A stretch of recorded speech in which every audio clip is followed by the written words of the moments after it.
வணக்கம் வந்தன மக்களே, இது தமிழச்சி குரல். உங்களில் ஒரு குரல். இந்த காணொலியில் நீங்கள் பார்க்க போகிற சிறுகதை இந்திரகுமாரி.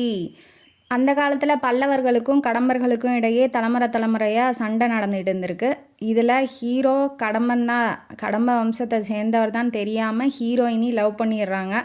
தெரிஞ்சதுக்கப்புறம் இவங்க காதல் ஒன்று சேருமா, இல்லை அவங்க அப்பா அம்மா ஒத்துக்குவாங்களா, அவங்களுக்குள்ள போர் ஏற்படுதா, அவங்க காதல் சக்ஸஸ் ஆச்சா, அதை பற்றின கதை தான் இது. வாங்க கதைக்குள்ளே போய் தெரிஞ்சுக்கலாம் காதல் எப்படி உருவாகுதுன்னு.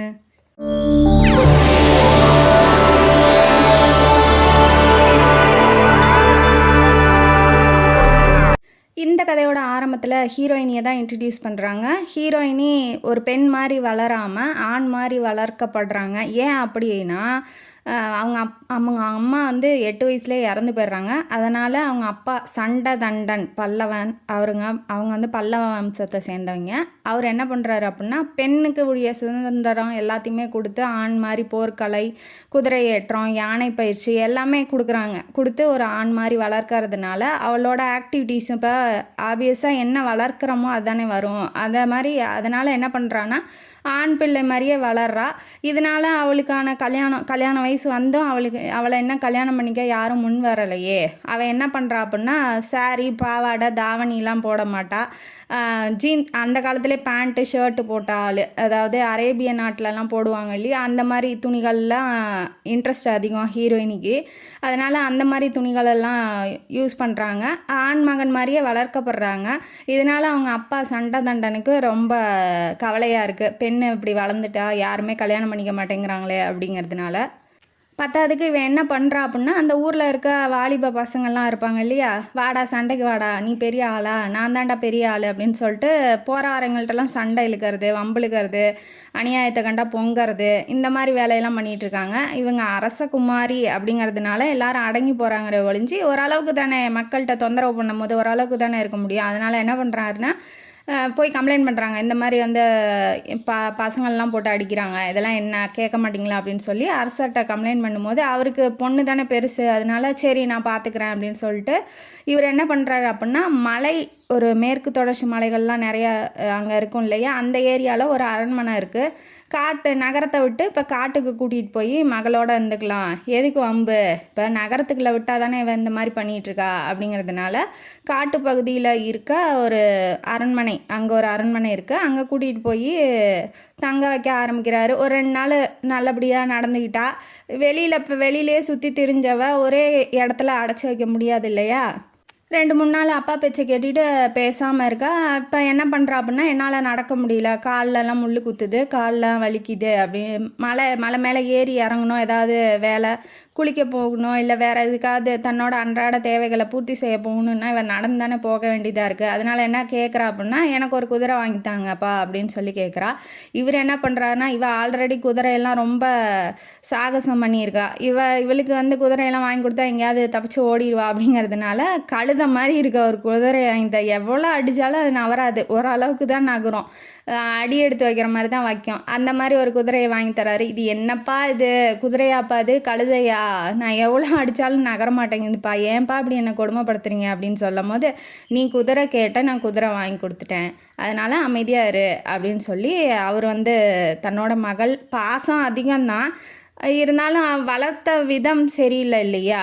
ஏன்னா இவ எப்போ பெண்மையை உணர்வா, பெண் மாதிரி நடந்துக்குவா அப்படின்னு சொல்லி இப்போ நம்ம என்ன பண்ணுறோம் அப்படின்னா, வேப்பம் விதைய போடுறோம், அதில் வந்து மாம்பழம் வேணும்னா எப்படி வரும், வராது இல்லையா. சின்ன வயசுலேருந்தே பெண்ணுக்குரிய நாணம், அச்சம், மடம், நாணம், பயிர்ப்பு இதெல்லாம் சொல்லி கொடுத்து வளர்க்கும் போது அவளுக்கான அந்த பெண்மை ஆட்டோமேட்டிக்காக வரும். இப்போ இவர் ஆண்மகன் மாதிரியே வளர்த்ததுனால திடீர்னு என்னை மாறு அப்படின்னா எப்படி மாறுவா, அவன் மேலேயும் தப்பு இல்லை இல்லையா, வளர்க்குற விதம் தானே. அவளால் திடீர்னு மாற முடியல, தன்னோட இயல்புலேருந்து வெளியில் வர முடியல அப்படிங்கிறதுனால ரொம்ப கஷ்டப்படுறா. பெட்டில் படுத்திகிட்டு இருக்கா, அரண்மனையில் அந்த புறத்தில் ஒரு பெட்டில் படுத்திகிட்டு இருக்கா. அவளுக்கு தூக்கமே வரல. நடுராத்திரி ஆயிடுது, கொட்டடிக்கிற சத்தம் கேட்குது. இந்த காட்டுக்குள்ளே இருக்காங்க இல்லையா, அப்போ அங்கே இருக்க காட்டுவாசிகள்லாம் சந்தோஷமாக ஆடி பாடுவாங்க இல்லையா, அந்த மாதிரி ஒரு சத்தம் கேட்குது. இவளுக்கு என்ன அப்படின்னா போய் பார்க்கணும், ஆனால் அப்பாட்ட சொன்னால் விடமாட்டார், நடுராத்திரில் போகணுங்கிறா, விடமாட்டார். அப்படிங்கிறதுனால அப்பா தூங்கினதுக்கப்புறம் என்ன பண்ணுறா, அசாமல் அங்கே சாளர கட்டை, அதாவது ஒரு கட்டை மாதிரி இருக்கும், அரண்மனையிலேருந்து கீழே இறங்கி மரத்து மேலே வச்சு பக்கத்துலேயே ஒரு மரம் இருக்கும், அது மேலே கட்டையை வச்சு அப்படியே மரத்துலேருந்து இறங்கி வெளியில் போகிற மாதிரி அப்படி ஒரு செட்டப் இருக்குது அங்கே. அதே மாதிரி பண்ணுறா. ஏன்னா அங்கெல்லாம் மரம்லாம் நெடுசா பெருசாக உயரமாக இருக்குது. இவளுக்கு இது ஈஸியாக ஆயிடுது. அதனால் என்ன பண்ணுறான்னா கட்டையை வச்சு அது மேலே ஏறி வந்து அப்படியே மரத்துலேருந்து கீழே இறங்கி வெளியில் வந்துடுறா. வெளியில் வந்துட்டு இப்போ அந்த சத்தம் கேட்குற இடத்த நோக்கி நடந்துக்கிட்டு இருக்கா. ரொம்ப தூரம் நடக்கிறா. நைட்டில் நடக்கிறதுனால அவ்வளோவா அலுப்பு தெரியல. நடந்துகிட்டே இருக்கா. அந்த சத்தம் மட்டும் கேட்குது, ஆனால் எங்கே அப்படின்னு தெரியல. போயிட்டே இருக்கா. கொஞ்சம் தூரத்தில் கிட்ட கேட்குற மாதிரி இருக்குது. அப்படியே போகிறா. போயிட்டே இருக்கும்போது இவள் அந்த பேண்ட்டு ஷர்ட்டோட தான் எப்போதும் இருப்பா இல்லையா, அதே மாதிரியே போயிட்டுருக்கா. போயிட்டு இருக்கும்போது அங்கே இருக்க பெண்மணிகள்லாம் என்ன கண்டுபிடிச்சிட்டா. அங்கெல்லாம் ஒரு காட்டுவாசி கூட்டம் அங்கே குடிசை கட்டி வாழ்ந்துட்டு இருக்காங்க. அவங்களாம் என்ன பண்ணுறாங்க, நெருப்பு மூட்டி டான்ஸ் ஆடிட்டு இருக்காங்க. இதை பார்த்தோன்னா இவளுக்கு இது டான்ஸு பெண்கள்லாம் ஆடுறாங்க அப்படிங்கிறது அவளுக்கு முதல்ல ஒரு அவளுக்கு தெரியாத ஒரு ஈர்ப்பு வருது. சரி அந்த டான்ஸ் நல்லா இருக்கே அப்படின்னு சொல்லிட்டு இவ பாட்டுக்கு முன்னாடி போகிறா. கிட்ட நின்றுட்டு பார்த்துக்கிட்டு இருக்கா. இதை பார்த்து அந்த கூட்டத்தோட தலைவர் வனவாசி அவர் பேர். அவர் என்ன சொல்கிறாரு, வயசானவர், நீ யாருமா எங்கேருந்துமா வர அப்படின்னு சொல்லி கேட்கும்போது இவ பேசுறதுலாம் எப்படி அப்படின்னா ஒரு திமிரு பிடிச்ச மாதிரி ஒரு ஆண்மகன் மாதிரியே பேசுவா. என்ன யாருன்னு கேட்க, நீ முதல்ல யார் அப்படின்னு சொல்லும் போது, ஏம்மா நீ தாம்மா எங்கள் இடத்துக்கு வந்திருக்க, அதனால் நீ தான் யாருன்னு சொல்லணும். சரி நீ யாராக வேணாலும் இருந்துட்டு போ, உனக்கு இந்த டான்ஸு பிடிச்சிருந்தா நீ வேணால் ஆடு அப்படின்னு சொல்லும் போது, தாராளமாக ஆடிட்டா போச்சு அப்படின்னு சொல்லி என்ன பண்ணுறேன்னா, இந்த உடையில் நீ ஆடக்கூடாது அப்படிங்கும்போது, எனக்கு விருப்பமான உடையை நான் போட்டுட்டு நான் டான்ஸ் ஆடுறதுக்கு நீ என்ன பர்மிஷன் கொடுக்கறது அப்படிங்கிற மாதிரி இவ பேசுகிற தொனி பேசுகிற விதம் எல்லாமே எப்படி இருக்குது அப்படின்னா, ஒரு ஆண்மகன் எப்படி பேசுவான் தைரியமாக, ஒரு அச்சம் மடம்லாம் இல்லை, அது ஒரு தைரியமாக எதாக இருந்தாலும் துணிஞ்சு இறங்கிடுறது. அந்த மாதிரி ஒரு கொஞ்சம் ரக்கடான பொண்ணு அந்த பொண்ணு. அதனால் அப்படி பேசுகிறதொன்று, சரி நீ இந்த வாட்டி ஆடு, ஆனால் அடுத்த வாட்டி ஆட வரும்போது நீ எங்கள் பாரம்பரிய உடையில் தான் நீ ஆடணும் அப்படின்னு சொல்ல வாட்டி, சரி ஓகே எதில் ஆடினா என்ன, நம்ம டான்ஸ் தானே ஆடுறோன்னு சொல்லிட்டு நாள் நல்லா ஸ்டெப்பை போட்டு நல்லா டான்ஸ் ஆடுறா. கொஞ்ச நேரத்துலேயே கலைச்சிட்றா. கொண்டாந்து ஒரு கப்பில் என்ன பண்ணுறாருன்னா தேன் கொடுக்குறாரு. தேன் கொடுத்தோன்னே நீ குடி, கொஞ்சம் தெம்பாக இருப்ப, ஏன்னா நீ ரொம்ப ஃபஸ்ட் டைம் ஆடுறோம். எந்த வேலையுமே ஃபஸ்ட் டைம் செய்யும் போது உடம்பு டயர்டாயிரும் இல்லையா, அப்போ செஞ்சுக்கிட்டே இருந்தால் உடம்பு பழகிரும். இவ ஃபஸ்ட் டைம் டான்ஸ் ஆடுறா அப்படிங்கிறதுனால டயர்டாயிட்டா. தேனை குடிச்சிட்டு இவ பாட்டுக்கு சரி எனக்கு டைம் ஆயிடுச்சு நான் வீட்டுக்கு போகிறேன்னு சொல்லிட்டு மறுநாள் நான் வரேன் அப்படின்னு சொல்லிட்டு இவ கிளம்பி போகிறா. போனோடனே நல்லா தூக்கம் வருது, நல்லா தூங்கிடுறா. மறுநாள் என்ன ஆகுது, சுறுசுறுப்பாக எந்திரிக்கிறா. அப்பாட்ட போய் நல்லா சந்தோஷமாக பேசுகிறா, நல்லா ஜாலியாக இருக்கா. இதை பார்த்தா அப்பாவுக்கு ரொம்ப சந்தோஷமாக இருக்குது. சரி பொண்ணு இங்கே கூட்டிகிட்டு வந்ததில் ரொம்ப சந்தோஷமாக இருக்கா. அப்போ இனிமேட்டு இவளுக்கு கல்யாணம் பண்ணி வச்சிட வேண்டியதான், இவளுக்கு கல்யாண கலை வந்துருச்சு, பெண்மையை உணர ஆரம்பிச்சிட்டா அப்படிங்கிற மாதிரி ஓவர் இமேஜினேஷனுக்கு போகிறாரு. ஆனால் உண்மையாக நடந்த கதை வேறு. அவள் டான்ஸ் ஆடி நல்லா இங்கே ஒரு பொழுதுபோக்குறதுக்காக ஒரு இடம் இருக்குது அப்படிங்கிறத தெரிஞ்சுக்கிட்டு அந்த சந்தோஷத்தில் இருந்தால் இவர் வேறு நினச்சிக்கிறாரு. இப்போ மறுநாள் ஆகுது, அதே மாதிரியே சத்தம் கேட்குது. எந்திரிச்சு இப்போ கிளம்பி அந்த இடத்துக்கு போகிறா. போகும்போது அந்த வனவாசி இருக்காருலே அந்த தாத்தா பக்கத்தில் இன்னொரு இளைஞன், அதாவது நம்ம ஹீரோ உக்காந்துட்டு இருக்கும்போது இவன் யார் புதுசாக இருக்கான் அப்படின்னு சொல்லி பார்க்குறா. ஏன்னா அந்த கூட்டத்தில் நாள் இல்லை, இப்போ இன்றைக்கி வந்திருக்கான் அப்படின்னா இவன் யாராக இருப்பான் அப்படின்னு சொல்லி பார்க்குறா. பார்த்தோன்னே அவன் என்ன பண்ணிகிட்டு இருக்கான் அப்படின்னா குதிரை பக்கத்துலேயே அவன் குதிரை இருக்குது. அந்த குதிரை மேலே தோளில் தலை வச்சுக்கிட்டு இருக்கு. இவன் தடவி கொடுத்துட்டு இருக்கான். அந்த குதிரையை பார்த்தோன்னே இவளுக்கு ஆசை வந்துருச்சு. சரி நம்ம இந்த குதிரை மேலே ஏறி சவாரி பண்ணால் எப்படி இருக்கும் அப்படின்னு நினைக்கிறா. போய் கேட்குறா என்ன பண்ணுறா அப்படின்னா, கிட்ட போய் இந்த குதிரை நீங்கள் அரபிய நாட்டிலேருந்து தானே எடுத்து கூட்டிகிட்டு வாங்கிட்டு வந்திருக்கீங்க அப்படின்னு சொல்லி கேட்கும்போது அவன் எதுவுமே பதில் சொல்ல. மேலே இறங்க பார்க்குறான். இவன் யாரா இப்படி பேண்ட் ஷர்ட் போட்டுக்கிட்டு வந்திருக்கா, யாரா இருப்பா அப்படின்னு சொல்லிட்டு மேலே உச்சந்தலையிலேருந்து உள்ளங்கால் வரைக்கும் நோட்டீஸ் பண்ணிகிட்டு இருக்கான். இதை பார்த்து அவளுக்கு இவன்னா இப்படி பார்க்குறான் நம்மளும் பார்ப்போம் பதிலுக்கு அப்படின்னு சொல்லிட்டு அவனை நோட்டீஸ் பண்ணிகிட்டு இருக்கா. ரெண்டு பேரும் ஒருத்தருக்கு ஒருத்தர் பார்த்துட்டே இருக்கும்போது வனவாசி என்னம்மா இந்திரகுமாரி போலையா, போய் டான்ஸ் ஆடலையா அப்படின்னு சொல்கிறாப்புல. உடனே போய் ட்ரெஸ் எல்லாம் சேஞ்ச் பண்ணிக்கிட்டு டான்ஸ் ஆட ஆரம்பிக்கிறா. அந்த டான்ஸு நெருப்பில் இவ ஃபுல்லாக கவர் பண்ணிட்டு ஆடி இருப்பா. இப்போ அந்த ட்ரெஸ்ஸு அந்த காட்டுவாசிங்களுக்குன்னு ஒரு கோடு ட்ரெஸ் இருக்கும் இல்லையா, அதை போட்டுக்கிட்டு ஆடும் போது இவன் ரொம்ப ரசிக்கிறான். என்ன அந்த நெருப்பு ஒளியில் அவள் முகம் ரொம்ப பிரகாசமாக தெரியுது, ரொம்ப அழகாக இருக்கம்மா. இவன் என்ன ட்ரெஸ் போட்டாலும் பரவாயில்ல நல்லா தான் இருக்கா. இப்போ ஒருத்தர் காதல் வந்துருச்சுன்னா ஆட்டோமேட்டிக்காக அதெல்லாம் ரசிக்க ஆரம்பிச்சிருவாங்க இல்லையா. அவள் முகம் அழகாக இருக்குது, அவள் பண்ணுற செயல்பாடுகள்லாம் நல்லா இருக்குது அப்படிங்கிற மாதிரி தோண ஆரம்பிச்சிடும் இல்லையா. அந்த மாதிரி அவனும் ரசிக்க ஆரம்பிக்கிறான். அந்த விளக்கு அந்த நெருப்பு ஒளியில் நல்லா டான்ஸ் ஆடுறா அப்படிங்கிறத நோட்டீஸ் பண்ணிகிட்டு இருக்கான். அதுக்கப்புறம் என்ன ஆகுது அப்படின்னா, இவளும் வந்து அவன் பார்த்துக்கிட்டே இருக்கிறத இவளும் பார்த்துக்கிட்டே இருக்கா. ஆனால் பார்க்கறது பார்க்காத மாதிரி பார்க்குறா. அப்புறம் என்ன பண்ணுறா, ட்ரெஸ் எல்லாம் சேஞ்ச் பண்ணிவிட்டு டான்ஸ்லாம் முடிஞ்சிச்சு. அந்த வரும்போது நீங்கள் ரொம்ப நல்லா டான்ஸ் ஆடுறீங்க அப்படின்னு சொல்லி இவன் இன்ட்ராக்ட் பண்ணுறான். முதல்ல அவள் பேசலை, இப்போ இவன் வந்து பேசுகிறான். ரொம்ப நல்லா டான்ஸ் ஆடுறீங்க, இதே மாதிரியே டெய்லி வந்து டான்ஸ் ஆடுவீங்களா அப்படின்னு சொல்லி கேட்கும்போது, நீங்கள் எங்கேருந்து வரீங்க அப்படிங்கும்போது அவள் அதே மாதிரி திணுக்கா பதில் சொல்கிறா. நான் எங்கேருந்து வந்தால் உனக்கு என்னப்பா அப்படின்னு சொல்ல, நீங்கள் நான் கேட்ட கேள்விக்கு நீ பதில் சொல்ல, நான் மட்டும் உனக்கு பதில் சொல்லணுமா அப்படிங்கும்போது, ஓ நீங்கள் கேட்டிங்கல்ல, ஆமாம் இது அரேபியன் நாட்டிலேருந்து தான் எடுத்துகிட்டு வந்திருக்கேன், அதை எப்படி நீங்கள் கண்டுபிடிச்சிங்க அப்படின்னு சொல்லி கேட்கும்போது, எனக்கு தெரியும் இந்த மாதிரி குதிரையெல்லாம் நான் பயிற்சி பண்ணியிருக்கேன் அப்படின்னு சொன்ன வாட்டி, ஓ நீங்கள் எங்கேருந்து வரீங்க, அந்த அரண்மனையிலேருந்து வந்து வரீங்க அப்படின்னு சொன்னோன்னே, ஆமாம் அப்படின்னு சொல்லி டக்குன்னு சொல்லிடுறா. சொன்னோன்னே சரி ஓகே, உங்கள் நடனத்துக்கு நான் அதை பரிசு தரணும்னு நினைக்கிறேன், என்ன வேணுமோ கேளுங்க அப்படின்னு சொன்ன வாட்டி, எனக்கு இந்த குதிரை தான் வேணும் அப்படின்னு சொல்லிடுறா. அவனுக்கு தூக்கி வாரி போட்டுருது. ஏன்னா அவனை தவிர அந்த குதிரையில் யாருமே சவாரி பண்ண முடியாது. சொல்ல வரான், ஆனால் சரி ஏறி சவாரி பண்ணிட்டோம், பட்டு அனுபவிக்கிட்டோம், இனிமேட்டு குதிரையை கேட்க மாட்டா இல்லையா, அதனால இவனும் சரி வச்சுக்கோங்கன்னு சொல்லி கொடுக்குறான். இவன் என்ன பண்ணுறான்னா, ஏறினோன்னு அது துள்ளுது தும்முறுது, அவளை கீழே தள்ளி விட எல்லா முயற்சியும் பண்ணுது அந்த குதிரை. இருந்தாலும் இவ வந்து சமாளித்து உக்காந்துடுறா. ஏன்னா இவ நிறைய குதிரைகளில் பயிற்சி பண்ணியிருப்பா இல்லையா, வேகமாக ஓடுது, மரங்களில் செடி கொடி எல்லாத்துலேயும் பூந்து பூந்து ஓடுது. அவளை எப்படியாவது கீழே தள்ளிடணும் அப்படிங்கிறதுக்காக இவளுக்கு எல்லாம் ஷர்ட்லாம் வந்து என்ன ஆயிருக்கு அப்படின்னா அங்கங்கே கிழிச்சு ரத்தம் வந்துகிட்டு இருக்கு. இவ்வளோ கஷ்டப்படுறாளே அப்படின்னு சொல்லிட்டு அவன் கஷ்டப்படுறான். சரி அப்படியே அடக்கி கொண்டாந்து அந்த நெருப்புக்கிட்ட வந்து நின்றுறா. எப்படியும் கீழே இறங்கலை, அதனால் குதிரை டயர்டாயிடுச்சு, கொண்டாந்து சவாரி பண்ணிக்கலாம் அப்படின்னு சொல்லிடுற மாதிரி அவளுக்கு வந்து குதிரை வந்து அடங்கி போயிடுச்சு அப்படின்னு அடங்கி போயிடுச்சு. அதாவது இதை பார்த்தா இவனுக்கு வந்து ஷாக் ஆகிட்டான். என்னடா அது, நம்ம மட்டும்தான் சவாரி பண்ண முடியும், இவளை அடக்கிட்டாலே பரவாயில்லையே, ரொம்ப தைரியசாலியாக இருப்பாளோ அட்டங்குது அப்படின்னு சொல்லி நினைக்கிறான். இதனால் என்ன ஆயிடுது, டைம் ஆயிடுது. அந்த வனவாசி தாத்தா என்ன பண்ணுறாரு அப்படின்னா, நான் வேணால் கூட்டிகிட்டு வந்து விடுறேம்மா, நீ அந்த அரண்மனைக்கிட்ட தான் இருக்காங்கிற, வா போகலாம் அப்படின்னு சொல்லும் போது, இல்லை வேண்டாம், சரி நான் வரலன்னா போது ரவியவாது கூட்டிகிட்டு போ. ரவிவர்மன் ஹீரோவோட பேர் இப்போ தான் வருது, ரவிவர்மன், கடம்ப ரவிவர்மன், அதாவது கடம்பர்களோட தலைவர் அரசர் அவர். இப்போதைக்கு அது தெரியல ஹீரோயினிக்கு, ரவின்னு மட்டும் சொல்கிறாப்புல தாத்தா. உடனே சரி எனக்கு ஒன்றும் பயம் இல்லை, எனக்கு டயர்டாகவும் இல்லை, இருந்தாலும் நீங்கள் உங்கள் இப்போ திருப்திக்காக அனுப்பி விடுறதுன்னா அனுப்பிவிடுங்க. அதாவது ஹீரோ வரணும், ஆனால் அவளாக வர வைக்கணும், நம்மளால தான் வரணும் அப்படிங்கிறதுக்காக அவள் தெரியக்கூடாதுங்கிறதுக்காக காட்டிக்கிறா. சரி ஓகே அப்படின்னு சொல்லிட்டு தாத்தாவும் அனுப்பி வைக்கிறாரு. இவரும் வந்து என்ன பண்ணுறாரு, குதிரை மேலே ஏறி அவன் பக்கத்துலேயே உக்காந்துக்கிறாரு. என்ன ரொம்ப அடிபட்டிருக்கா அப்படின்னு சொல்லி கேட்குறாப்புல.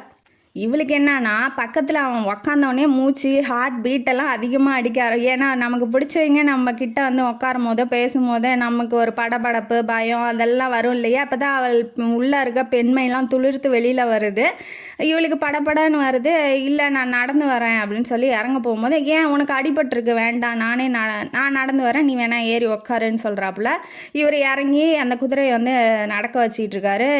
நீ இறங்குறதுனா இறங்கிக்கோ, உட்கார ரெஸ்ட் புண்ணா இருக்கு இல்லையா, உடம்பெல்லாம் கிழிச்சு இப்போ இறக்கி உட்கார வைக்கிறாரு ஒரு பாறை மேலே.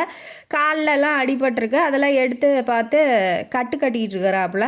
இது வந்து ஏன் என் காலை தொட்டுறீங்க, விடுங்க பரவாயில்ல அப்படிங்கும்போது, ஏன் அதனால் என்ன புண்ணா இருக்கு இல்லையா, ஆண்மகன் எப்படி பெண்ணோட காலை தொட முடியும், அதெல்லாம் தொடலாம், 10 பேர் நின்றுட்டு இருந்தா அடுத்தவங்க முன்னாடி தான் தொடக்கூடாது, இது நம்ம தானே இருக்கோம், இதனால என்ன அப்படிங்கும்போது, அப்போ நீங்கள் தொடலாங்கிறீங்களா அப்படின்னு சொல்லி இவ கேட்குறா.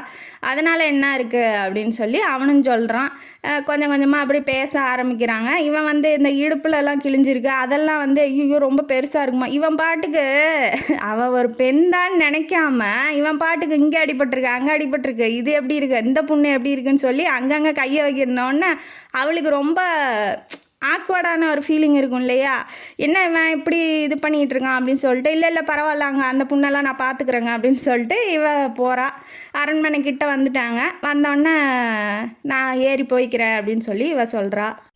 இவ வந்து ரொம்ப ஏக்கமாக சரி வீடு வந்துருச்சு போய் தான் ஆகணும் அப்படிங்கிற ஏக்கத்தில் இவ ஏறி போகிறதுக்கு ட்ரை பண்ணுறா. ஆனால் இவன் அதை புரிஞ்சுக்கிட்டவன் என்ன சொல்கிறான்னா, நாளைக்கு அங்கேயே மீட் பண்ணலாம் வந்துரு அப்படின்னு சொல்லி சொல்கிறான். அவளுக்கு ஒரே சந்தோஷமாயிடுச்சு. சரி ஓகே அப்படின்னு சொல்லிட்டு இவன் என்ன பண்ணுறான்னா, அந்த கட்டை மேலே மரத்து மேலே இருக்குல்லையே அந்த கட்டை மேலே ஏறி அவள் அந்தப்புற அரண்மனைக்கு போகிறத பார்த்துக்கிட்டே இருக்கான். இவனும் பார்த்துக்கிட்டே இருக்கான். அவள் அப்புறம் ரொம்ப தூரம் ஒரு கொஞ்சம் காடு உள்ளே போகிற வரைக்கும் இவள் பார்த்துக்கிட்டே இருக்கான். இவனும் பின்னாடி பார்த்துக்கிட்டே போகிறான். 2 பேத்துக்கும் இப்போ காதல் வந்துருச்சுன்னு தெரியுது இல்லையா அந்த சீன் மூலயமா. இப்போ மறுநாள் ஆகுது. விடிய விடிய தூங்கவே இல்லை. அவளை பற்றியே நினச்சிக்கிட்டு இருக்கா. இப்படி இருக்கான், அழகாக இருக்கான், ரொம்ப ரொம்ப நல்லவனாக இருக்கான் அப்படின்னு சொல்லி நினச்சிட்டு இருக்கும்போது அட் த சேம் டைம் நான் நல்லவன், அவன் வந்து எங்கெல்லாம் கையை வச்சுக்கிட்டு இங்கே புண்ணு இருக்கான் அங்கே புண்ணு இருக்கான்னு பார்த்துக்கிட்டு இருந்தான். அவன் நம்ம போய் நல்லவங்கிறிய, எப்படி என்னோட பர்மிஷன் இல்லாமல் என்ன அவன் தொடலாம் அப்படிங்கிற மாதிரி மனசுக்குள்ளேயே நல்லவனும் தான் சொல்கிறா, கெட்டவனும் சொல்லிகிட்டு இருக்கா. அவனை பற்றியே நினச்சிக்கிட்டு இருக்கா. இந்த பக்கமும் நம்ம ஹீரோவும் ரவி என்ன பண்ணுறான், அவளை பற்றியே நினச்சிக்கிட்டு இருக்கான். ரொம்ப அழகாக இருந்தா, இந்த ட்ரெஸ்லேயும் நல்லா இருந்தா, அதுலேயும் நல்லா இருந்தா, அதை விட டான்ஸ் சூப்பராக ஆடுறாடா அப்படின்னு சொல்லி அந்த நினப்புலேயே அவனும் இருக்கான். மறுநாள் ஆகுது. அப்பா இருக்கார் இல்லையா, ரொம்ப லேட்டாக எழுந்திரிக்கிறா. அதனால் இவர் வந்து காட்டு பக்கமாக போகிறதுக்காக இவர் வெளியில் வந்துடுறாரு. அதை பார்த்த வந்து என்ன பண்ணுறான்னா பின்னாடியே குதிரையை எடுத்துகிட்டு வரா. அப்போ தான் அவன் ப்ரைஸ் கொடுத்துட்டான் இல்லையா, பரிசு கொடுத்துட்டான் குதிரையை. அதனால் இந்த குதிரையை எடுத்துகிட்டு வரும்போது அப்பா கேள்வி கேட்குறாரு, இந்த குதிரை எங்கே வந்துச்சு, நான் உனக்கு இதை வாங்கி தரலையே அப்படின்னு சொல்லி கேட்குறாப்புல. இல்லைப்பா, இது எனக்கு பரிசாக கிடச்சது, ஏமா அடுத்தவங்களோட குதிரையெல்லாம் காசு கொடுக்காம வாங்குற, உனக்கு என்ன தலையெழுத்தா அப்படின்னு சொல்லி கேட்கும்போது, இல்லைப்பா இந்த மாதிரி நடந்துச்சு, இங்கே போனேன், டான்ஸ் ஆடினேன், இங்கே ஒரு இளைஞனை பார்த்தேன், அவர் எனக்கு பரிசாக கொடுத்தது, நான் ஒன்றும் வந்து கேட்டு பிச்சை எடுத்தோம் நாங்கள் வாங்கலை, அவர் எனக்கு கிஃப்டாக கொடுத்ததுப்பா அப்படின்னு சொல்லி சொல்லும் போது, இப்போ பெண் காதலிக்கிறாளா, பெண் வந்து நம்மளை கேட்காம நம்மளுக்கு தெரியாமலே இப்போ இந்த இடத்துக்கு போகிறா, டான்ஸ் ஆடுறா, இந்த மாதிரி இருக்கா அப்படின்னு சொல்லி அவருக்கு வந்து தூக்கி வாரி போடுது. ஆனால் பெண் அந்த தன்னோட மகன் முன்னாடி காமிச்சிக்கல. சரி, இதை வந்து விட்டு பிடிக்கலாம் அப்படின்னு சொல்லி நினைக்கிறாப்புல.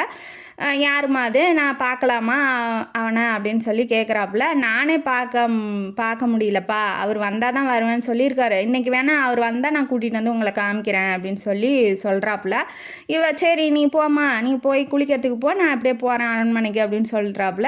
வந்து குளிக்கிறதுக்கு போகிறா.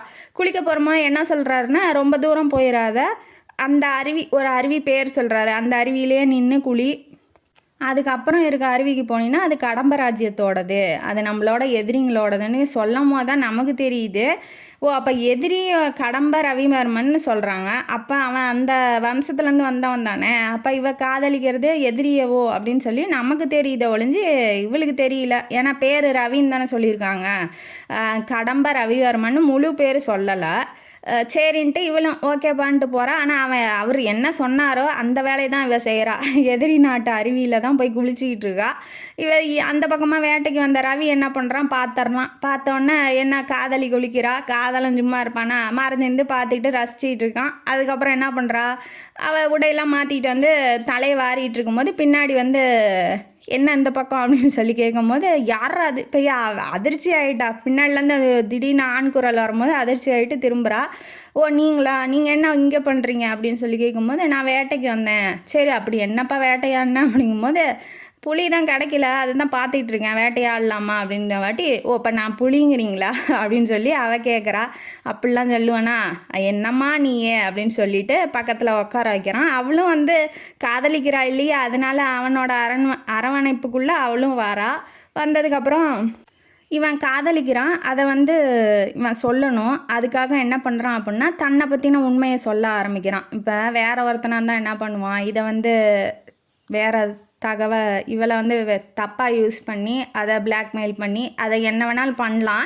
ஆனால் அந்த காலத்தில் யாரும் அப்படி இல்லை அப்படிங்கிறத இது மூலமாக தெரிஞ்சுக்கலாம். ஏன்னா தன்னை பற்றின உண்மை அவளுக்கு தெரியணும். அதுக்கப்புறம் அவள் காதலிக்கிறதும் காதலிக்காமல் இருக்கிறதும் அது அவளோட விருப்பம் இல்லையா. அதனால் தன்னோட காதலிக்கிட்ட, நம்ம விரும்புகிற பொண்ணுக்கிட்ட நம்மளை பற்றின உண்மையை சொல்லணும் அப்படிங்கிறதுக்காக அவன் சொல்ல ஆரம்பிக்கிறான். இந்த மாதிரி கடம்ப ராஜ்யத்தோட நான் அரசனாக இருக்கேன், என் பேர் கடம்ப ரவிவர்மன் அப்படின்ன வாட்டி, அப்படியா, அதனால் என்ன அப்படின்னா, அதனால் என்னவா, உங்கள் அப்பாவுக்கும் எனக்கும் பல 6 தலைமுறையாக வந்து பிரச்சனை நடந்துகிட்ருக்கு. என்ன அப்படின்னா, பல்லவர் தானே சண்டதண்டன், அவருக்கும் பல்லவர்களுக்கும் கடம்ப ராஜ்யத்துக்கும் இடையே சண்டை நடந்துகிட்டு இருந்திருக்கு. அதில் பல தலைநகரங்களை அவங்க கைப்பற்றிட்டாங்க பல்லவர்கள். அதில் ஒன்று ஒன்றா வந்து இவர் கைப்பற்றிக்கிட்டு வராரு. கடைசியாக இருக்கிறது நம்ம சண்டை தண்டன் வச்சுருக்க தலைநகர் மட்டும்தான். அதையும் கைப்பற்றிட்டா கடம்ப ராஜ்யத்தை நிறுவிடலாம் அப்படிங்கிறதுக்காக இவர் வேவு பார்த்துக்கிட்டு அங்கேயே சுற்றிக்கிட்டு இருந்திருக்காரு. இப்போ எங்கள் அப்பாவோட எதிரியா நீ அப்படின்னு சொல்லி அவளுக்கு ஆச்சரியமாக இருக்குது. ஏன்னா இப்போ நம்ம காதலிக்கலான்னா அப்பாவுக்கு துரோகம் பண்ணுற மாதிரி இருக்குது. இல்லை இவனை விட்டாலும் நம்ம யாரையும் போய் கல்யாணம் பண்ணிக்க முடியாது, ஏன்னா மனசை பறி கொடுத்துட்டோம். இப்போ என்ன பண்ணுறதுன்னு அவளுக்கு ஒன்றும் புரியல. இருந்தாலும் அவன் என்ன சொல்கிறான் அப்படின்னா, பயப்படாத, நான் உன்னை விரும்புகிறேன், நான் உன்னை தான் காதலிக்கிறேன், நான் உன்னை தான் கல்யாணம் பண்ணிக்குவேன், நீ தான் என்னோட மனைவி அப்படின்னு சொல்லிட்டு ரொம்ப காதலோட 2 பேரும் ஒருத்தருக்கு ஒருத்தர், அவளுக்கும் பிடிச்சிருக்கு இல்லையா, ஒருத்தருக்கு ஒருத்தர் அன்பை பரிமாறிக்கிறாங்க, கிஸ் பண்ணிக்கிறாங்க. அதுக்கப்புறம் தூரத்துலேருந்து குதிரையோட சத்தம் கேட்குது. கேட்டோன்னே இவன் விலகி போயிடுறான். சரி நீ டைம் ஆயிடுச்சு, நீ வீட்டுக்கு போ அப்படின்னு சொல்லி அனுப்பிச்சி விட்றாப்புல. அனுப்பிச்சி விட்டோன்னே இவர் இந்த கேப்பில் இவங்க அப்பா என்ன பண்ணியிருப்பாருன்னா, அங்கே காட்டுவாசி கும்பல் இருக்கு இல்லையா, அங்கே போய் விசாரிச்சிருப்பார். யார் இந்த மாதிரி பொண்ணு வந்துச்சு, யார் கூட பேசிச்சு, எங்கேருந்து வந்தான், அவன் எப்போ வருவான், எப்படி இருப்பான் அப்படிங்கிற எல்லா டீட்டெயிலும் அந்த வனவாசி தாத்தா இருக்கார் இல்லையா, அதை போய் விசாரிச்சுட்டு இருந்திருப்பார். அவர் என்ன சொல்கிறாரு அப்படின்னா, ரவி, அவர் பேர் ரவி, அதுதான் தெரியும், உங்கள் பொண்ணு மாதிரியே அப்பப்போ வருவார், பார்ப்பார், டான்ஸை பார்ப்பார், அப்பப்போ வேட்டையாடுவார், புலிகள்லாம் வேட்டையாடி கொண்டாந்து கொடுப்பாரு. அந்த மாதிரி தான் அவர் அப்பப்போ தான் வருவார். அவர் யார் என்ன அப்படிங்கிற முழு விவரம்லாம் எனக்கு தெரியாதுன்னு சொல்லி ராஜா கிட்ட சரி இன்னொரு தடவை வரும்போது எனக்கு வந்து தகவல் சொல்லு அப்படின்னு சொல்லி அமுச்சு விட்ருக்காப்புல. இவர் போயிட்டார், வீட்டுக்கு போயிட்டார். இப்போ இந்த விஷயத்தெல்லாம் தெரிஞ்சுக்கிட்டார் இல்லையா, அதனால் வீட்டுக்கு போயிட்டாப்புல. இப்போ இந்த பக்கம் ராஜகுமாரியும் போகிறாங்க. தனியாக வந்து அமுச்சு விட்ருக்க மாட்டார் இந்திரகுமாரியை, பின்னாடியே ரவிவர்மனும் வந்துகிட்டு இருப்பார். புலிக்குட்டியை ஒன்று வேட்டையாடிட்டு கூட்டிகிட்டு வந்துகிட்டு இருப்பார், தூக்கிட்டு வந்துட்டு. இப்போ வீட்டுக்குள்ளே அரண்மனைக்குள்ளே இப்போ உள்ளே நுழையிறாங்க இளவரசி. இவர் வந்து பின்னாடியே நுழையிறாரு. யாரவன் அப்படின்னு சொல்லி கேட்கும்போது உடனே இவங்க சொல்கிறாங்க, இவர் தான்ப்பா நான் சொன்னது, எனக்கு குதிரையை பரிசா அளித்தது அப்படின்னு சொல்லிட்டு. சரி நீ உள்ளே போமா அப்படின்னு சொல்லிட்டு உள்ளே அமுச்சு விட்டுறாங்க. இவர்கிட்ட இப்போ பேச ஆரம்பிக்கிறார். மாமனாரும் மருமகனும் இப்போ பேச ஆரம்பிக்கிறாங்க. வருங்கால மாமனார் மருமகன் பேச ஆரம்பிக்கிறாங்க. என்ன கேட்குறாரு அப்படின்னா, என்ன காரணத்துக்காக என் பொண்ணு பின்னாடி வர, நீ எனக்கு எதிரின்னு தெரியும், நீ யார் என்னன்னு நான் கேள்விப்பட்டிருக்கேன், எதுக்காக வந்த அப்படிங்கும்போது, எதுக்காக பெண் பின்னாடி ஆண் வருவான், கல்யாணம் பண்ணிக்கிறதுக்கு தான், கல்யாணம் பண்ணி வச்சுருங்க, அதுதான் உங்களுக்கு நல்லது அப்படின்னு சொல்லும் போது இவன் ஒரு மிரட்டுற துணியில் பேசுகிறான். மாமனாருலாம் ரெஸ்பெக்ட்லாம் இல்லை, ஏன்னா கொஞ்சம் கூட மரியாதை எல்லாம் பேசுகிற அப்படிங்கும்போது, உங்களுக்கு என்ன மரியாதை, உனக்கு என்ன மரியாதை, எனக்கு மரியாதை கொடுத்தா உனக்கு மரியாதை கொடுப்பேன் அப்படிங்கிற மாதிரி அவர் பேசுகிறாரு ரவிவர்மன்.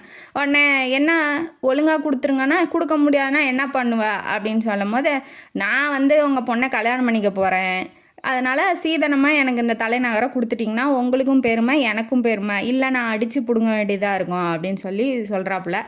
நான் இந்த கல்யாணத்துக்கு ஒத்துக்கிட்டா தானே என் பொண்ணு ஒத்துக்க மாட்டா அப்படின்னு சொல்லிட்டு ரொம்ப பெருமையாக சொல்லிகிட்டு இருக்காப்புல. இப்போ அந்த இந்திரகுமாரி வா வெளியில் வா அப்படின்னு சொல்லி ரவி கூப்பிட்றாப்புல. வெளியில் வந்தோன்னே அவள் கையில் வந்து கடம்ப இந்த பிரேஸ்லெட் மாதிரி போடுவாங்க இல்லையா, கையில் வளையல் மாதிரி போட்டிருப்பாங்க இல்லையா, அது வந்து எதுக்காக போடுவாங்க அப்படின்னா ஒய்ஃபுக்கு போடுவாங்களாம். அவங்க கொலை வழக்கப்படி அந்த மாதிரி வளையல் கடம்ப மரத்தால் செய்யப்பட்ட ஒரு வளையலை வந்து போட்டு விடுவாங்க மனைவிக்கு. இந்த மாதிரி போட்டு இவன் கூட்டிகிட்டு வந்திருப்பான். நீ என்னப்பா சொல்கிறது, அவள் எனக்கு மனைவியே ஆயிட்டா, இனிமேட்டு நீ தலைநகரை கொடுக்கறதும் கொடுக்காதும் விருப்பம் அப்படின்னு சொல்லி வளையலை காட்டுமா அப்படின்னு சொன்னாட்டி அவளுங்க காமிக்கிறா. இவன் அதிர்ச்சி ஆகிடான். என்ன நம்ம பொண்ணு நம்மக்கிட்ட ஒரு வார்த்தை கூட பேசலை கேட்கல, அதுக்குள்ளே அவன் போட்ட வலையில் போட்டு வந்து இப்படி நிற்கிறாளே, அவள் மனைவியே ஆயிட்டாளே, என்ன பண்ணுறது அப்படின்னு சொல்லிட்டு இவன் பிதுங்கி நின்றுட்டுருக்கான். அப்போ இவர் இன்னொன்று சொல்கிறாரு, நீங்கள் இங்கே பேசிகிட்டு இருக்க டயத்தில் உங்கள் தலைநகரை வந்து இவர் காட்டுக்குள்ளெல்லாம் இருக்கார்,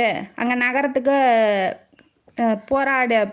அதாவது நகரத்துக்கு மேலே போர் புரியறதுக்காக வீரர்கள்லாம் அமுச்சு விட்ருப்பாங்க. அவங்க தம்பிங்க 2 பேர் போய் அதை ஹேண்டில் பண்ணி அந்த நகரத்தையே கைப்பற்றிடுவாங்க. இப்போ நீங்கள் வந்து உள்ள நுழையினா கூட என் பர்மிஷன் உங்களுக்கு வேணும், அதனால் உங்கள் பெருமையும் உங்கள் பெருமையை நீங்கள் காப்பாற்றிக்கோங்க அப்படின்னு சொல்லும் போது சொல்லிவிட்டு இவன் கிளம்பிடுறான். வெளியில் குதிரை நிற்கிது, அவர் ஏறி போயிடுறாப்புல. இப்பயே உன்னை வெளியில் விட்டால் தானே வந்து நீ இந்த மாதிரி பண்ணுவ அப்படிங்கும்போது கையில் புலிக்குட்டி வச்சுருக்காரு இல்லையா, 4 வீரர்கள் வந்து அட்டாக் பண்ணாமல் புலிக்குட்டியை அவுத்து விட்டுறாப்புல. அது போய் அங்கே பாஞ்சிக்கிட்டு இருக்கு. தேவையில்லாத ரிஸ்க்லாம் ஏன் எடுக்கிறீங்க அப்படின்னு சொல்லிட்டு இவன் என்ன சூழ்நிலையோ அதை சொல்லிவிட்டு இப்போ ஹீரோ கிளம்பிடுறாப்புல. கிளம்புனோடனே இப்போ ராஜாவும் அதாவது சண்டதண்டனும் மனைவிங்கிற பாருங்க மகள் வந்து இந்திரகுமாரியும் இப்போ தலைநகரத்துக்கு போகிறாங்க. உள்ளே நுழைஞ்சா எப்போதும் போல தான் இருக்குது, அந்த சிட்டி அப்படி எப்போதும் போல தான் இருக்குது. ஆனால் பெரும்பாலான வீரர்கள் வந்து கடம்ப வீரர்களாக இருக்காங்க, பல்லவ வீரர்கள் இல்லை. இருந்தாலும் மக்கள் வந்து தன்னங்களோட அன்றாட வேலையை தான் செஞ்சிட்ருக்காங்க. போர் நடந்து முடிஞ்சிருக்கு, பூமியாக இருக்கும் அப்படிங்கிற மாதிரிலாம் அங்கே இல்லை. அரண்மனைக்குள்ளே நுழையிறாரு. அந்த புறத்தை தவிர மற்ற எல்லா இடத்துலையும் கடம்ப வீரர்கள் மட்டும்தான் நிரம்பி இருக்காங்க. இப்போ இவருக்கு ரெண்டே சாய்ஸ் தான். அது என்ன அப்படின்னா, பொண்ணு விருப்பப்படி சீதனமாக கொடுத்து கல்யாணம் பண்ணி கொடுத்துடணும் தலைநகரத்தை. இல்லை அப்படின்னா ரெண்டாவது பல்லவ வீரர்கள்லாம் ஒன்று திரட்டி போராடி அந்த நகரத்தை மீட்கணும். அது நடக்காத காரியம். ஏன்னா இவங்க பல பேர் உள்ளே வந்துட்டாங்க, நகரத்தை கைப்பற்றிட்டாங்க. இனிமேட்டும் ஏன் பல்லவ வீரர்களை உயிரங்களை பலி கொடுத்து நம்ம ஏன் தேவையில்லாத சண்டை போட்டு எப்படியும் தோக்க தான் போகிறோம். வேண்டாம், சரி ஃபஸ்ட்டே சாய்ஸாக எடுத்துக்குவோம், பொண்ணு நல்லா இருக்கட்டும். எப்படியும் பொண்ணு தானே ஆட்சி செய்ய போகிறா அவருக்கு அடுத்தது. அதனால் எப்படியும் கடம்ப ராஜா தானே காதலிக்கிறான், இவன் தானே வந்து ஆட்சி செய்ய போகிறான், பொண்ணு தானே ஆட்சி செய்ய போகிறா. அதனால் நீயே இருந்துக்கோ, நீயே ஆட்சி பண்ணிட்டு இரு, நல்லா பத்திரமா சந்தோஷமாக இரு அப்படின்னு சொல்லிட்டு அந்த அரசை அவர்கிட்ட ஒப்படைச்சிட்டு இவர் கிளம்பி போயிடுறாரு. நல்லபடியாக இந்திரகுமாரிக்கும் ஹீரோ கடம்ப ரவிவர்மனுக்கும் கல்யாணம் ஆகுது.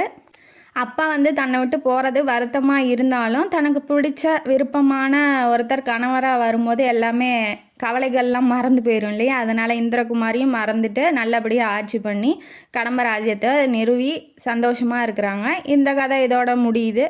இந்த கதையிலேருந்து நமக்கு என்ன தெரியுது? எதிரி எப்போதுமே நமக்கு எதிரியாக இருக்கவும் போகிறதில்ல, நண்பன் எப்போதுமே நமக்கு நண்பனாகவும் இருக்க போகிறதில்ல. எது எப்படி எப்போ மாறுங்கிறதே நமக்கு தெரியாது. அதனால் வாழ்க்கை வந்து ஃபுல்லாக சர்ப்ரைசஸ் எதிர்பார்ப்புகள் நிறைஞ்சது அப்படின்னு சொல்லிட்டு இந்த கதையை இதோட முடிப்போம். இந்த கதை காணொலி உங்களுக்கு பிடிச்சிருந்தா லைக் பண்ணுங்கள், ஷேர் பண்ணுங்கள், சப்ஸ்கிரைப் பண்ணுங்கள், கமெண்ட் பாக்ஸில் கமெண்ட் பண்ணுங்கள். நன்றி மக்களே.